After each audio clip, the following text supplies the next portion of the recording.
OMG, I've got to say, I love this interview. It's Of Me by Danny Bauer, founder of Better Leaders, Better Schools, a blog and podcast, an organization that offers programs for what Danny calls educational ruckus makers, my kind of people. Danny's podcast, you guys, is, according to his website, the most downloaded podcast in educational leadership. And amazingly, this episode, the one I'm sharing with you right now, was in the top 25 episodes to listen to in 2019. So, Before we get into the episode, though, a teeny reality check. A new school year is coming, and that means big transitions for parents, excitement, and possibly dread for teachers and administrators. I want to hear about it. I'll list the many ways you can get in touch at the end of this episode. Suffice it to say, I really do want to hear from you. When this started, I confess I did not understand. I guess maybe that's how it all turned out to be such a mess. I met Danny at an online marketing seminar by Seth Godin that we both attended like 8 years ago. And he invited me at that time to talk with him about my work at Teaching Through Emotions, which then I'd only been doing for 5 years or so. I was just a kid. Honestly, I had forgotten about this interview, but I'm so glad I found it to share with you all. First, because it lays out pretty clearly what I do and why I do it. And second, because Danny got what I was talking about and was a really thoughtful interviewer. I still love my work and the reasons for it, so weird as it probably sounds. I love hearing them articulated, even if in my own voice.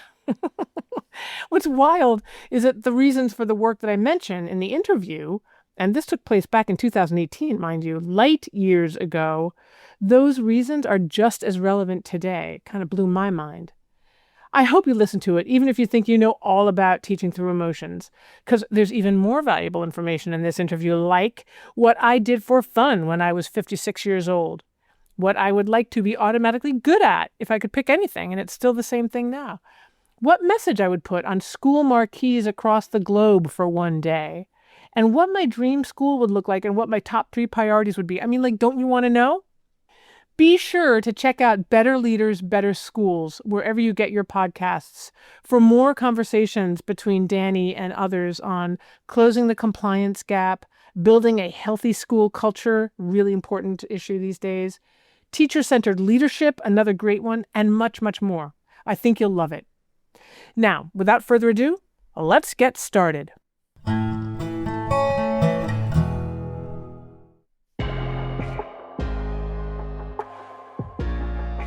Welcome to the Better Leaders, Better Schools podcast, where educators go to find inspiration and learn world-class strategies from top leaders across the globe. Better Leaders, Better Schools was created by Danny Sunshine Bauer. This is episode 141 with Betsy Burris. Hi there, my name is Danny Sunshine Bauer. I'm a former classroom teacher and school administrator turned life and leadership coach. I'm also the host of this podcast where each week I share my conversation with top leaders from across the globe to help you accelerate your leadership development. In today's show with Betsy Burris, we explore a number of interesting topics like the why behind her work supporting teachers, are you doing damage or are you supporting, rethinking behavior, emotions, and interpretations as data, and teachers deserve supervision, but it's not the definition that you think of. Thanks for spending some time with me and listening to this podcast. I hope you enjoy the show. But before we jump into the episode, I'd like to take some time to thank our show sponsors. I'd like to share an incredible free resource for the better leaders that listen to this podcast. It's the top 10 fundraising ideas for 2018, and that's available at schoolzonepodcast.com. And just like the title says, you'll get the top 10 school fundraising ideas for 2018 when you download it at schoolzonepodcast.com. Hey there, Better Leaders. I am excited to connect with a friend that I met in the Seth Godin marketing seminar, Betsy Burris. And over the past 35 years, she's been a teacher educator, program designer, educational administrator, ed consultant, and psychotherapist. She currently combines her skills as an educator and psychotherapist to offer teachers and administrators support in making sense of the emotional and relational data that floods their classrooms. She's written a book about this work called The Feeling of Teaching, Using Emotion and Relationships to Transform the Classroom. And that will be linked up for you in the show notes, of course. And she's in the process of figuring out how to make this kind of support, the direct experiential support that helps teachers develop their social emotional competence, a norm in the field of education. Betsy, it's such an honor to have you on the show. Welcome. Thank you. It's an honor for me. So let's start at the beginning. I ask everybody this, but tell us the story of what inspired you to pursue a career in education.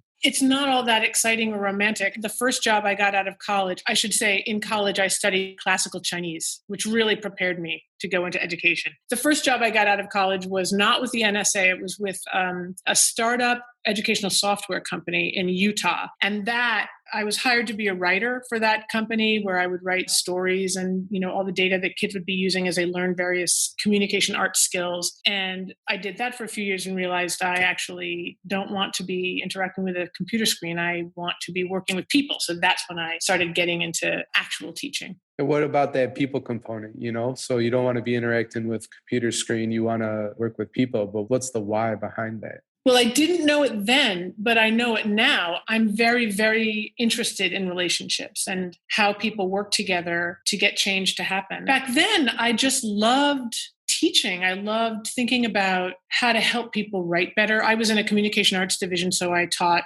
reading and writing. And I love thinking, and I loved the opportunity or the thought of working with people who wanted to polish those skills.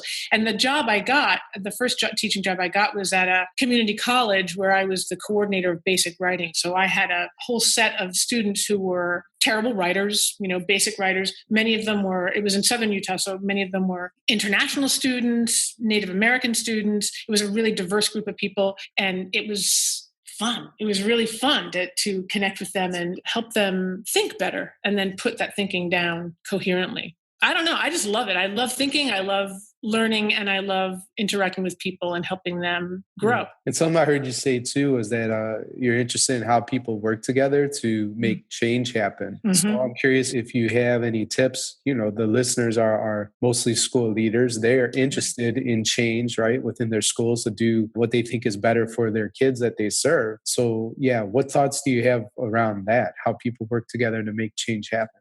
Well, this is where the psychodynamics come in. And this is the training that I got in order to become a therapist. And the idea is that when people are in relationship with each other, they can reinforce old patterns, old relational patterns that don't get them anywhere, don't get any new things happening.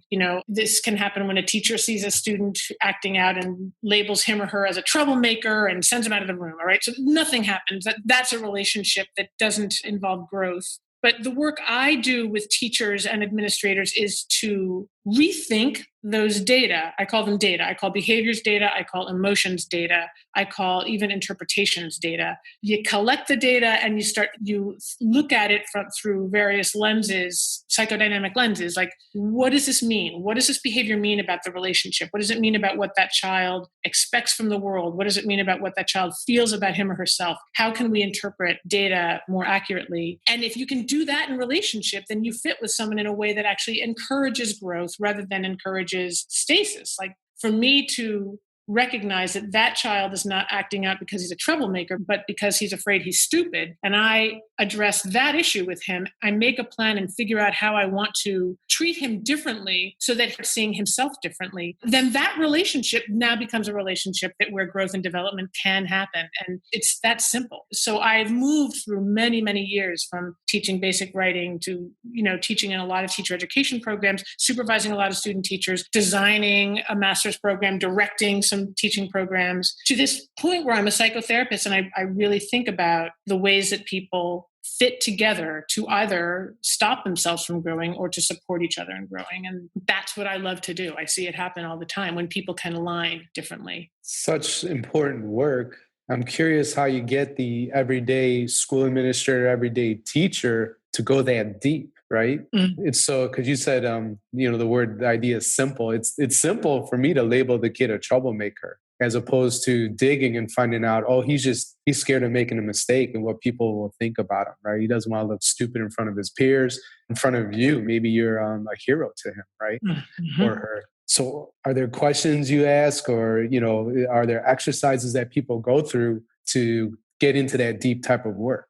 The only way at this point that people get into that kind of work is if they either contact me to work with them individually, or if they join what I call a teacher support group, which is a group of teachers who gather on a weekly basis with me as facilitator. And we come together and we talk about teaching in these terms. They come in and share what is hard, what was hard this week, what has been bothering them this week, what happened to them this week. And then we choose an issue and we go deep into the issue. And the teachers support each other in being honest about what happened. And I, as the facilitator, do psychoeducation. Sometimes I explain, I drop a frame in. I say, this seems like it might be a boundary issue. And if the teachers don't know what a boundary issue is, and by the time we've worked together for a while, they do know what a boundary issue is. But at the very beginning, I have to explain what's a boundary. What do I mean here? Like, who's reaching over? Who's reaching into someone else's space? Who's doing more work than the other person is? Who's violating the rightful roles? And so because teachers tell their stories and they feel them so deeply, when I throw in a frame, it kind of crystallizes all this information that they otherwise would, they'd be like, just get out of here. You're a troublemaker. Get out of here. It's right. Easy. That's a simple thing to do. Mm-hmm. It's actually fairly simple to drop a catalyzing frame into the mix and for teachers to say, oh my God, I've never thought of that before. And once they can think of it differently, they start understanding better what that behavior might mean, what their own emotions mean. Like if they're feeling angry or frustrated, those emotions are meaningful. And then they get to this beautiful place of compassion where they think, oh my God, that kid's feeling bad. And then I can make a plan as a teacher, or the teachers can make a plan to treat that student differently next time. Either go back in and repair, or go back in and do some sort of a planned intervention, or wait for the next time it happens and do something differently the next time it happens. So that's how I support teachers in doing this. But they have to volunteer. They have to be up for it. It's not something I just kind of walk. I give workshops. I give a lot of workshops where I have teachers step through these processes, but really, they have to want to go deep. They want to have to do the work. Yeah, it's not easy work, but it's so important, And I love how you said it's simple to drop the frame in too. And it's like, once that frame is there, it's like people are seeing for the first time, right? Mm-hmm. Yes. You've given them a new lens to look at the behavior and interpret, like you said, reinterpret that data that's coming in for the teacher. And now the teacher's able to empathize with that kid instead of labeling them troublemaker and get the heck out of my classroom. You're such a nuisance. Yes. Wow, you're going through this stuff. How can I help? Yes. You see the brokenness, you see the pain, and you see the opportunity. What a gift as an educator and as a leader to be able to work with that kid. Or, think about it too, if you're a principal, to work with that teacher that's showing some unruly behaviors that, they're trying to stall the initiative, you think, or be a roadblock or whatever. Maybe there's something else going on there, right? Absolutely. You got it. It's absolutely for certain that there's something else going on. Like if you've got a resistant teacher, that's just as interesting and informative as a teacher having a resistant student. There are all kinds of good reasons for resistance. Fear, anxiety, negative self-beliefs. So you totally get it, Daniel, that at all levels of the system, this kind of work is valuable because we're always giving each other data about what's going on with us. And what's kind of unique about my commitment is that I'm actually not concerned about the students. There's a ton of stuff going on for students. There's all this SEL curriculum. There's, there are all kinds of supports and services and resources. But for teachers, there are very few, it seems to me. There are fewer people thinking about how are the teachers doing, who's holding the teachers, who's making sure the teachers are doing okay. And in my field, the field of psychotherapy, we recognize, even the field of airlines where, put the oxygen mask on your face before you put it on your child's. That's true for teachers. That if they are burning out, if they're feeling unappreciated, if they're feeling used by their students relentlessly, and there's no one who gets it, they are going to become less less thoughtful and deliberate in the classrooms. They'll start doing damage to their students rather than supporting them. So I believe someone needs to hold teachers, and someone needs to hold administrators in holding teachers, so that those people, the adults in the school, can take care of the students in the school. And those students are going to get, there are resources there for students. Not all students are cared for, but teachers really need the support in doing that. You're absolutely right. It takes effort to try to figure out what people are teaching you about themselves. But it actually isn't super hard if you've got help in making sense of the data. And I've heard, I have teachers who tell me all the time, I'm just looking for the data. Like, it helps so much just to look for the data. I don't take it personally if there's a behavior out there. I look at it as data and I try to figure out what is it teaching me about what's going on. So teachers can do this all by themselves, but it's really helpful to do it in a peer group because you get validated, you get empathized with. It's just super powerful. I think it breaks you out of any blind spots that you've developed as well. Exactly. And so when you explain that situation, you had that support of a group, especially when those people are rooting for you, cheering you on, they want you to be a success, they can give you hard, objective truth. And that will also, like the frames you drop in, help you see situations for the first time with fresh eyes. And, yes. In my work with school leaders, I see it every single week. We're recording and it's evening here. It's probably the afternoon by you. And so now my schedule is kind of wonky. I work with the school leaders. It's 11 at night, 12:15 in the morning, 1:30 to 2:30 in the morning. But the thing is Betsy, like, you see the growth, right, in people. You see the breakthroughs, the aha moments. And I'm completely like jacked, so excited to be up in the middle of the night working with these school leaders because it's so satisfying. And the work that you do with teachers, I'm sure is the same. I'm curious if we could spend a minute and think about, like, you work harder than most people do in this space and wanting to support teachers. And what is it about this topic and this support that really drives you to want to offer it, as help, right? It's such a great question. I am aware that, it's really kind of a spiritual answer. All the children in our country who are in schools they have the potential to grow up strong and true and functional and happy and productive. That is, in a position to make themselves happy through their own creativity. And I know, we all know in this day and age where there is a lot of mental illness and a lot of dysfunctional behavior, a lot of trauma, there is so much stuff coming into classrooms, and teachers themselves have backgrounds that can handicap them in their relationships. And there's all these mandates from on high that are actually dehumanizing the educational experience.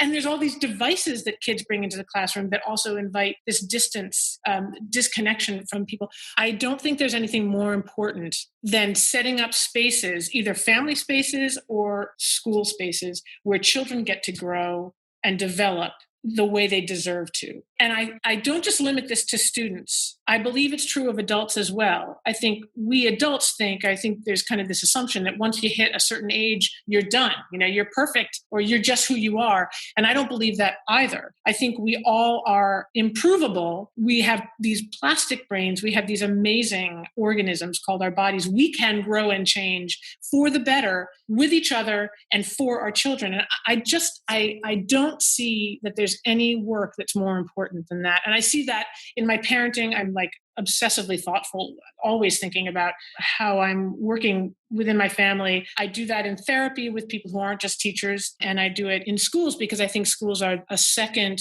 kind of a backdrop, a backstop in a way. If families aren't functioning properly, schools should be places where children can grow and develop this way. So it's just a passion.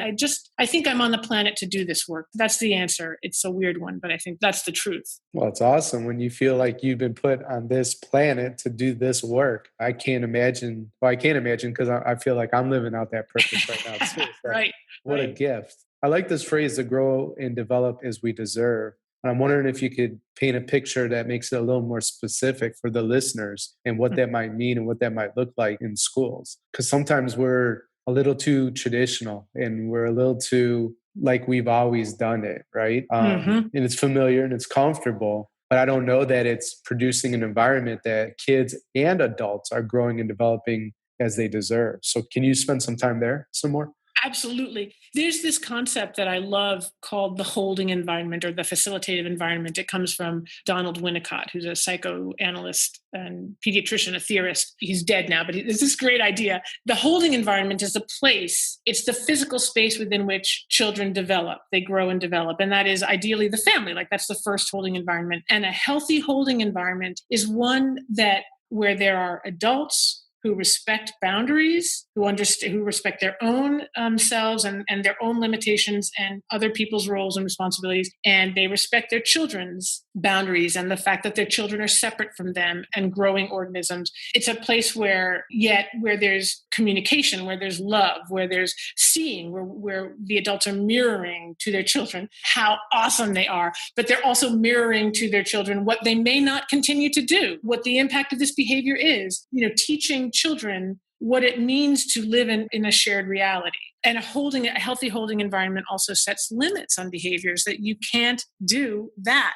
And I have to make sure you're safe. And if you don't want to make sure you're safe, I'm going to. There are consequences if a healthy holding environment is that kind of place where the adults keep their children safe. And when the children are safe, and the adults are respectful of their connection and their differences, the fact that they're different people, then all this great creativity can happen. It's called potential space. That's another Winnicott term where creativity happens. People are safe. Kids are doing their thing. They're doing their dramatic play. They know that they can touch back on their mom or dad, but go off and do their own thing and explore. It's called a secure attachment. That's a healthy holding environment in a family. And I believe that a school must also be a healthy holding environment. Winnicott doesn't talk so much about the development of the adults, but I think that, as I've told you, I think a school is a place where children have to be held so they can grow and develop. And I don't just mean cognitively or academically. I mean, this whole SEL movement agrees that children have to grow emotionally and relationally. They have to be good at relationships. But I think adults have to also. And one of the questions that I'm constantly struggling with is, are teachers necessarily socially and emotionally competent just because they're adults? No. So to offer this kind of support to teachers where they can become more aware of their power, of their responsibilities as what I call developmental partners to their students, people in the holding environment who make sure that the space is safe for children to grow the way they need to. That's hard work. And teachers need to be supported in doing that. And administrators are developmental partners to the teachers, in my view of the hierarchy of this kind of nested holding environment. And every layer needs support in surviving this job, which is hard. It's hard to be a developmental partner. It's hard to be someone who is devoted to someone else's growth at the same time that, I have needs too. So a parent or a teacher who is used appropriately by their students or children, the kids are acting out. They're teaching them things about what it's like to be that child. I, as a developmental partner, have to pay attention to the data and figure out what this child needs developmentally, what this child needs me to be providing. And sometimes I don't feel like it because it doesn't feel good when someone's acting out on me. I want to smack them. I want to, throw them out the window. Yeah. That's normal, but a teacher can't do that, nor can a parent, ideally. And so when teachers feel those feelings, which are normal, and I think every feeling is normal, they need someplace else to go other than the classroom to work through those feelings and make sense of what's going on with them so they can be in the classroom as a solid developmental partner, as someone who's holding that environment, who's creating an environment that is going to keep students safe while they run the risk of learning and growing and changing. So that's what I envision. I see schools as I say, nested, like tiers of holding. And ideally, everyone in the school would be held. And my suspicion is that if the adults in the school feel held, then the children will know that and they will feel safer. No matter how good the teachers and individual teachers might be at holding their classrooms, if the whole school is seen this way and provides this kind of holding, which is, it's not just it's not touchy-feely, it's disciplined expectations and honest communication about what's working, what's not working, what's going on relationally, what you're teaching me about you, what impact you're having on me, how this isn't working for us, how we have to change things to make it work better. All of that is what happens in a holding environment. Yeah, I think Thank you for explaining that. And I think the listeners probably have a lot of great ideas for kids. There's many programs you can invest in and different things to get your teachers trained so that you support the kids. But I have a belief, just like you said, if you have a holding environment for the adults too, and if you take care of the adults, they're going to take care of the kids. And some school leaders don't get that. They get so focused on the kids, which we all need to. I'm not saying don't focus on the kids. We all need to focus on the kids. But when it's the constant message for the kids, for the kids, for the kids, and the adults feel ignored or invisible or worked to death for the kids, then they're not doing that work, right? Exactly. So I'm curious, what could the listeners do that are leading schools to hold the environment and make it a supportive situation for the adults? Well, my answer is that the teachers and the administrators deserve supervision. And by that, I mean, the definition comes from the field of psychotherapy, not from the field of education. In the field of education, supervision means evaluation. Generally speaking, when I was a supervisor, I was evaluating student teachers. In the field of therapy, supervision is a chance, like a weekly chance to sit down with a trained supervisor, and in this case, it's a therapist, to talk about my clients. Like I see a number of clients every week. Some are going fine. Some are crazy. Some I don't get. So I meet with my supervisor and I say, okay, there are like 3 real hot spots for me this week. I had a client who fell silent and I was really nervous. There was a client I felt really angry at. You get it. And so the supervisor and I do, as you put it, we illuminate my blind spots because I'm in relationship with my clients. I'm doing the best I can, but I'm, responding to the client's acting out or I'm acting out on the client. There's so much going on between us that no one can control that I need help seeing that and recognizing where I need to shift so that I can align better with the client and get the healing done. So that supervision is completely confidential. It's non-evaluative and it's psychodynamically oriented. It's all about the dynamics. It's about what's going on. What are the emotions teaching us about the relationship? And what are the behaviors teaching us about the relationship? What are your emotions, meaning me, the therapist? What are they telling us about your client and your client's expectations? What are you reenacting with this client? That kind of supervision is the kind of supervision that teachers need and administrators need, in my view, if they're going to be supported in doing this kind of work with their students. And that is what isn't really normal in the field of education. And it's what I would like very much to make a norm, because I think it would make a huge difference. And that is the work that I do with teachers and with administrators on a very, very small scale at this point. This podcast is a proud member of the Education Podcast Network. Podcasts for educators and podcasts by educators. Listen to all the great education podcasts at edupodcastnetwork.com. That's edupodcastnetwork.com. Betsy, tell me the story of writing The Feeling of Teaching. Well, I have a PhD in education. I wrote a dissertation way back when called Spontaneity in the Classroom. I was really, really interested in how teachers know what to do when they're flying by the seat of their pants. And what came out, a lot of interesting stuff came out of that study, but one of them, of course, was that emotions play a huge role. And at that time, when I did my dissertation, I didn't know that I was really interested in learning about psychoanalytic theory. So it took me a long time to figure out that that's what I wanted to do. And so I taught in various schools, ended up teaching in the Center for Creative Teaching at Bennington College, and had the same kinds of experiences I've had in various programs of being either like weirdly attacked by the students, and sometimes faculty, because I also directed a program at Bennington, being treated really badly in surprising ways, or finding myself trying to therapize with my student teachers, like, hey, so you're feeling insecure about doing this, let's talk about that. And I realized either I was completely thrown off by the treatment that I was getting from people I was trying to help, or I was really out of my league trying to help people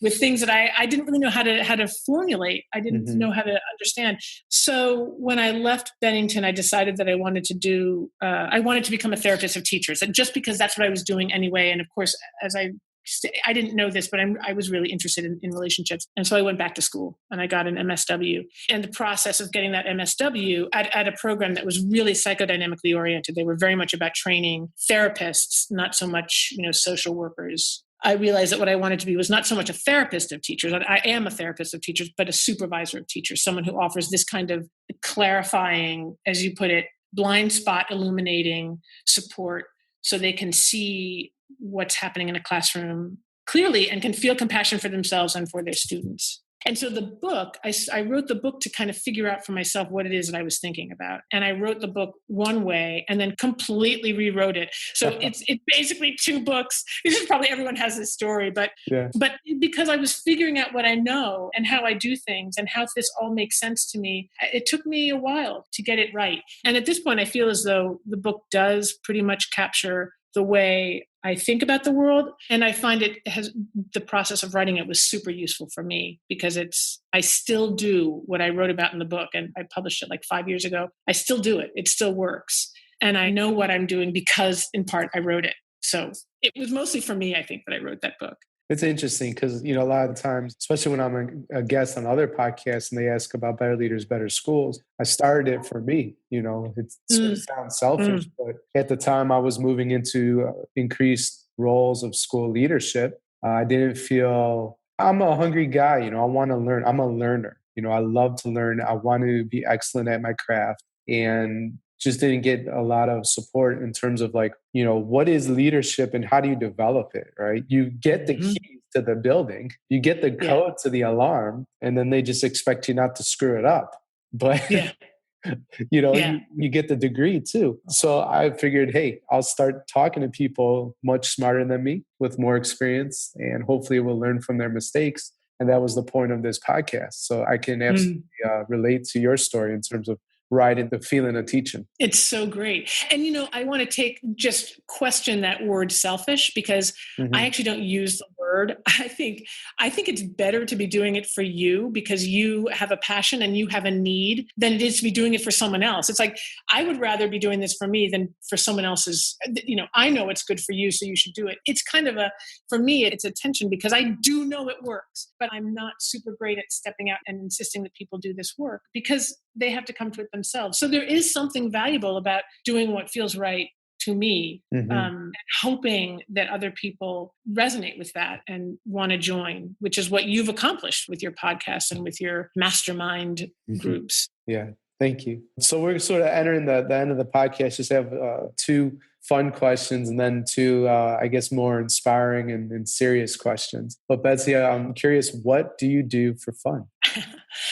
One thing I do is I take field trips with my kids. Okay. It's not often that much because my kids are old. They're like teenagers, so they're really resistant to this, except my daughter. We go to museums, or I live in the Berkshires in Massachusetts, and there are just a ton of museums around here, including the Mount where Edith Wharton lived, and, Arrowhead where Nathaniel Hawthorne was, and Susan B. Anthony House. There are all these little museums and sculpture parks. And I love going on these adventures, kind of just exposing myself to beauty and learning about other people's lives. I don't know. I just find it really, really fun. And I think it's important to go kind of prancing around my home and get to know its history and what happened here and why it's special. And I also, I really love collaging, but I'm really bad at it. So I love collage. So I would never think to call myself a scrapbooker, but I am a scrapbooker in that I have a scrapbook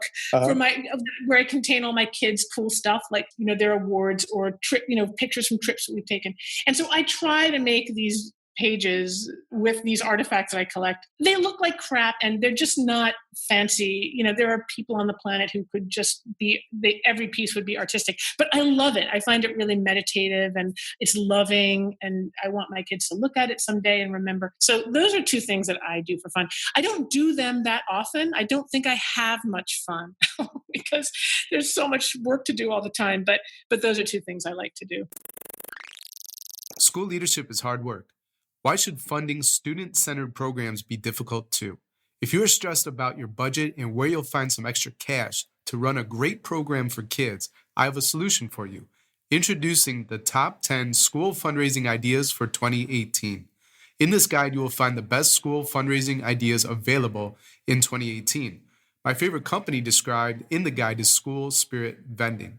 School Spirit Vending brings hassle-free fundraising to schools through custom sticker vending machines installed in your school. The best part, you do absolutely no work. The School Spirit Vending Team installs, maintains, and shares the revenue collected with the school. You can learn more about School Spirit Vending and the other magnificent companies mentioned in the top 10 school fundraising ideas for 2018 at schoolzonepodcast.com. Go there now, download the top 10 school fundraising ideas for 2018 at schoolzonepodcast.com. If you could be automatically good at something, Betsy, what would that be? Oh man, I'll tell you what it is. I would be automatically good at soccer. Why soccer? Because I think it's such an amazing sport. There's something about soccer that makes my body hum. I think I hate to run. This is more information than you want, but I realize even as an older woman, I'm 56, I love to sprint. I love to sprint. Do I sprint? No, I do not, because I've got this old creaky body, but I love that feeling of power. And so I think my body just loves that feeling. And kicking a ball around, I just love games that involve balls. I love throwing balls. I love kicking them. So soccer, and both of my kids play soccer and they're really good at it. And I just love watching them. And when I watch them, I can feel it in my body. I want to be fleet. I want that burst of power. So that's what I would do. I would be able to sprint. I would be able to play an entire soccer game without dying after one 10-yard run. I'm looking forward now that I'm in Europe to go to a few games and matches. And, it's not something that I experienced a lot in the States. I was a basketball player, volleyball. I swam. I love volleyball. Mm-hmm. Cool. Yeah, so I'm looking forward to some matches for sure. Betsy, if you could put a message on a school marquee, on all school marquees across the globe for one day, what would it read? I recently wrote a blog post that I titled Only Connect, which is a phrase from the guy who wrote Howard's End.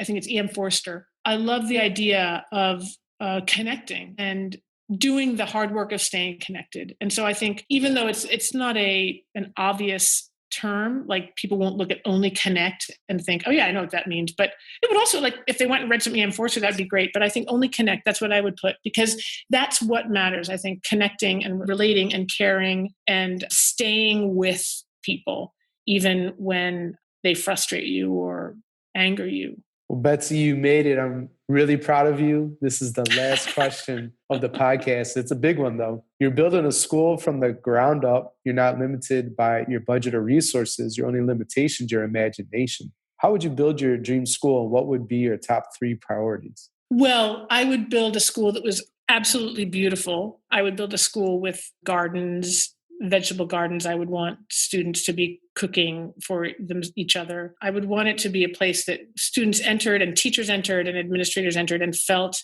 fantastic about themselves because they deserve to be surrounded by beauty. And the top priorities, it would be what I described. The top priority would be supporting administrators, supporting teachers, and then seeing students accurately, setting up a system that's a true holding environment where everyone feels safe to grow.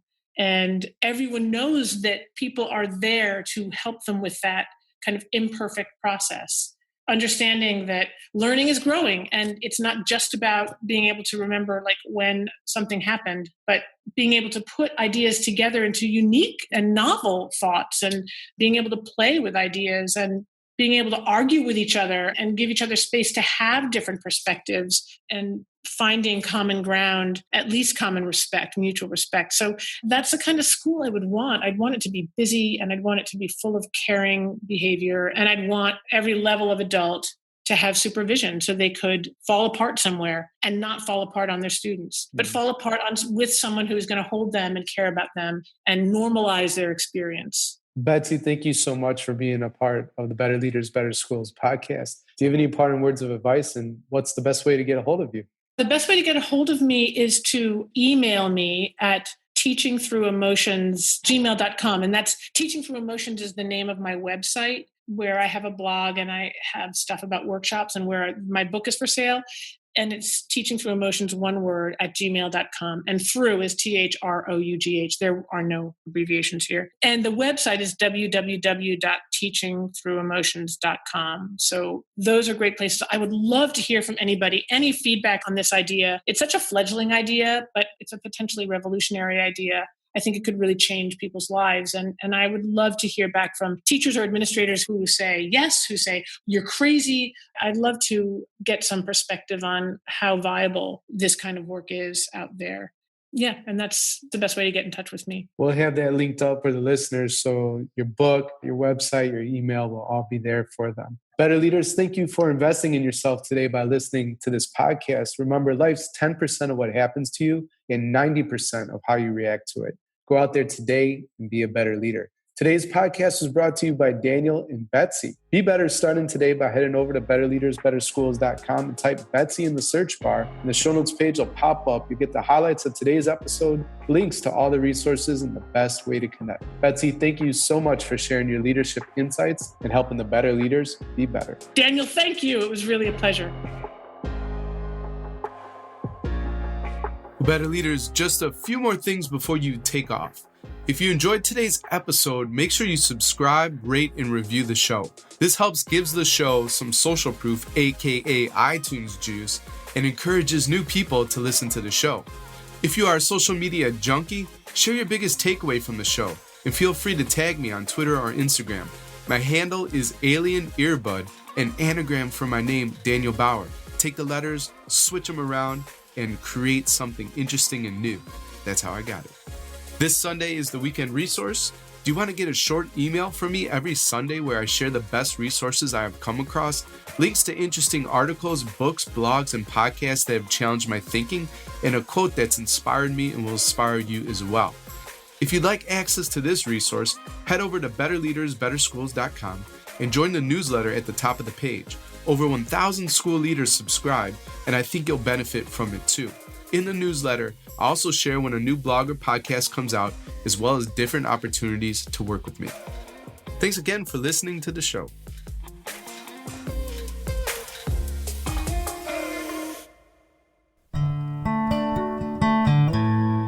Danny's great work with Better Leaders, Better Schools continues to this day.